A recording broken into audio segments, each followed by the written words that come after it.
Hi guys!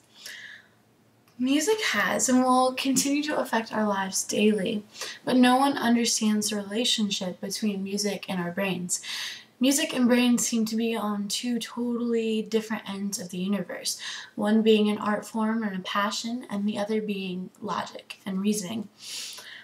However, the research being conducted right now at the University of California, Irvine, is working to unveil the unique pairing between music and our brains and how it actually affects us daily. My name is Jocelyn Cain, and I'm a senior at Boswell High School, and I am an elite soccer player as well as an active member of Boswell's varsity choir. Today I'll be informing y'all of the unique relationship between music and our brains, the science behind that relationship, and how it will affect us daily. As you all know, the brain is the control center for every living organism. It's divided into two hemispheres. You have your right hemisphere, you have your creative, more artistic side there. On the other hand, you have your left hemisphere, which is your logic and reasoning. It's been proven many times over that using music to study or learn something is actually very useful, especially when it's classical music. It increases your rate of retention, which is very important if you're trying to remember something. One study done by UC Irvine shows that students of a foreign language learn hundreds of vocabulary words in one day with a 92% retention rate when they listen to classical music at a rate of 60 beats per minute. Music activates the flow of information between both hemispheres using the corpus callosum. The corpus callosum is something that facilitates the flow of information between the right and left brains, which allows you to make connections and retain more information that way. Music therapy allows harmonious communication between both hemispheres, which increases the retention rate. After discussing the relationship of how music can affect your brain and the science behind it, we're now going to discuss how you can use music as a healing power. Music oftentimes leads to a rush of endorphins, which is a chemical that, just kind of makes you feel good. After you go for a long run, you might experience a high, a runner's high.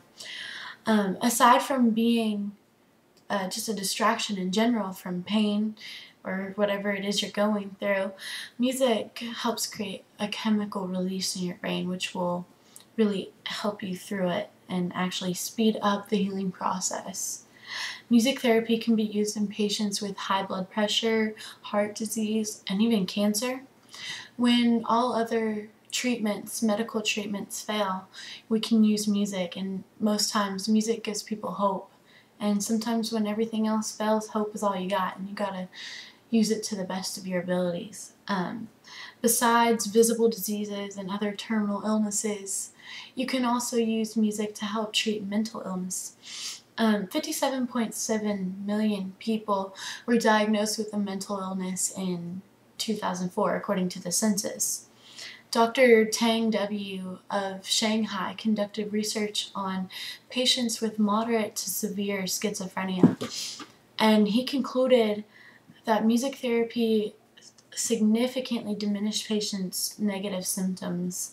They had an increased ability to converse with other people. They reduced their social isolation, and it increased their interest in other external events. And since music therapy really has no negative effects when used appropriately and at an appropriate volume, etc., and it's really not costly, it doesn't really cost anything, I really agree with the use of it, and so does Dr. Tang W. of Shanghai. So far we've discussed the science behind the relationship of music and our brains and how it actually impacts your brain directly, the uses for musical therapy. Now we're going to uncover the effects the music has on our daily lives. Personally, I know I spend most of the day with earbuds in my ear, just going along with my business, just doing what I gotta do. Music has a direct impact on your mood or your feeling that day. And you can really discover a lot about a person themselves by listening to a playlist of theirs. I know when I'm getting to know somebody, I always ask them to send me a playlist because then I just feel a little bit closer to them. For some people, music is just a hobby. For some, it's a career. No matter your level of commitment or passion towards music, it's extremely important, and it affects everybody directly. As an athlete, I use music to pump me up and get me ready for intense games or workouts. Songs like Shakira's Hips Don't Lie, Booty Work by T-Pain, and my favorite throwback, Welcome to the Jungle by Guns N' Roses, they never fail to get me ready to go, to give me a rush. What do they all have in common? They all have a high beat per minute rate, I guess. Having a high BPM can lead to an increase in your heart rate, which will give you an adrenaline rush, essentially. On the flip side, if we were to lose, or in certain situations, when you lose in the first round of playoffs 2 years in a row, you need something to console you, so oftentimes I'll turn to music for the hour-long bus ride home.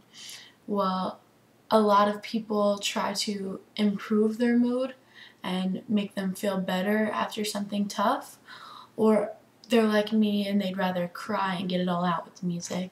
So songs I generally listen to after a tough loss or just something traumatic: Coldplay's Fix You, John Mayer's No Such Thing, and Bastille's Get Home. All of these songs have a relatively low BPM, so that'll cause your heart rate to slow down. You start to kind of calm down, but I mean, if you're still upset, you're still going to be upset. People can express their feelings with songs. I know I send guys songs when I don't know what to say. I'll send my friends songs when I'm missing them. My best friend Kayla, she gets songs almost weekly. Music really is a reflection of who you are and who you want to be. When I'm getting to know someone, like I said earlier, I ask them for a playlist and I go through the playlist and I listen, because you can really learn so much about someone's personality just by listening to their music. The music we listen to is a direct reflection of who you are and how you're feeling that day. Today we've discovered the science behind music in our brains, the effects it has on our lives, and how we can use it to improve our own cognitive abilities, as well as how we can use music to heal as a healing power. We also talked about how music will impact your mood and how it's a direct reflection on who you are. Music has been around for centuries, and I'm sure it'll continue to stay around and connect cultures. And it's extremely important that we continue to explore the relationship and the science behind the impact of music and how it impacts our brains, but more specifically how music shapes and molds us into who we are and isn't a direct reflection of our inside of our soul, basically. Thank you guys for listening.